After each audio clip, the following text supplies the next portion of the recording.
میں دین اس سے لوں گا جس کے لیے رسول اللہ نے سند دی ہے.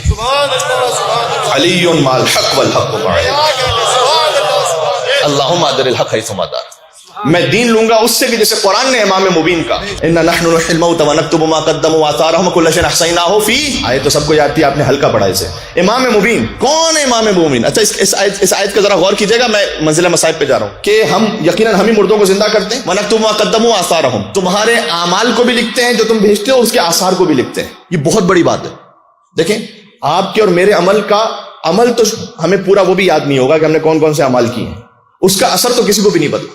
میں جہاں تقریر کر رہا ہوں نا، اب ہم نے تو گفتگو کر لی، اب ہو سکتا ہے کہ آپ میں سے کسی کو کسی حوالے سے کوئی اصلاح ہو گئی، انشاءاللہ اس نے اس پر عمل کیا. ابھی میں نے طلاق وغیرہ کے حوالے سے بات کی تھی، ہو سکتا ہے کسی کی زندگی بچ گئی، خاندانی زندگی اس کی انٹیکٹ ہو گئی، اس وجہ سے اس کے بچوں کی تربیت ٹھیک ہو گئی، بچے ماں باپ کے ساتھ رہے، اس وجہ سے ان کی جنریشنز میں ایمان چلتا گیا. یہ سارے میری مجلس کے آثار ہیں جو نہیں پتا مجھے. اس طرح برے آثار بھی ہو سکتے. کسی نے ایک بری ویڈیو انٹرنیٹ پہ ڈالی ہے، انسٹا پہ، یوٹیوب پہ، اب اللہ جانے اس کی وجہ سے کون گناہ کی طرف چلا گیا. اور بعض گناہ ایسے ہوتے ہیں کہ جو خاندانوں کو توڑ دیتے ہیں. کون اس حد تک آگے چلا گیا کہ اس کا فیملی بریک اپ ہو گیا، کون نشے کی طرف چلا گیا، کون ڈرگس کی طرف چلا گیا. تو ایک گندی بری ویڈیو ڈالنے کا اثر یہ ہے کہ اس کے آثار بھی ہو سکتا ہے جنریشن تک چلتے رہے. ہمیں سے کسی کو نہیں پتا کہ کس کا کیا اثر ہو رہا ہے. اچھے کام کریں گے انشاءاللہ، اچھی نیت سے اچھے آثار ہیں اس کے، اور اس کا ثواب ملتا رہے گا. اللہ تعالیٰ نے قرآن میں کہا فقط تمہارے اعمال نہیں لکھتے، وہ آثار ہوں، اس کے آثار کو بھی لکھتے ہیں. ہو سکتا ہے ایک عمل کے thousands آف ریئیکشنز ہوں، سب لکھتے ہیں.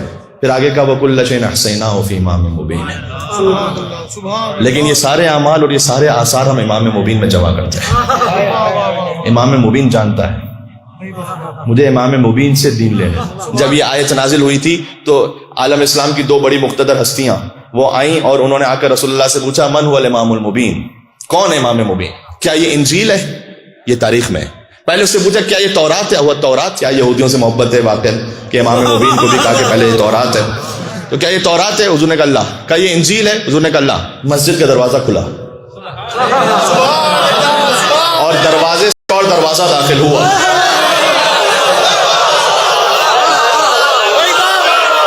مسجد کے دروازے سے علم کا دروازہ داخل ہوا.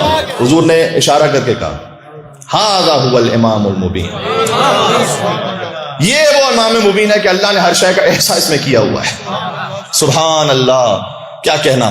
یہ جو حضور نے اشارہ کیا نا، اس سے میں بالکل ایک اور نتیجہ بھی عکس کر دوں. یہ تو سب جانتے ہیں کہ بھائی علی امام مبین ہے. دیکھیں اللہ تعالیٰ کو جو رب ہوتا ہے نا، اس سے اشارہ نہیں کیا جا سکتا کہ وہ یہاں پر ہے.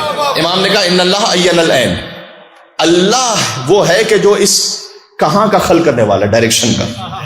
اللہ اس ڈائریکشن سے ماورا ہے. جو نعوذ باللہ علی رب کہنے والے ہیں نا، وہ مجھے بتلائیں کہ وہ ایسی حدیثوں کا کیا کریں گے کہ جہاں رسول اللہ نے علی کی طرف اشارہ کیا ہے اور کسی کو اور یاد ہو نہ ہو. یہ تو سب کو یاد ہے کہ من کنت مولا. اللہ کی طرف اشارہ نہیں ہوتا، رب کی طرف اشارہ نہیں ہوتا. علی رب نہیں ہے، علی رب کا بندہ خاص ہے. اتنا گزارش کر دوں، یا علی رب تو نہیں ہے لیکن رب تک پہنچنے کا واحد راستہ علی ہے.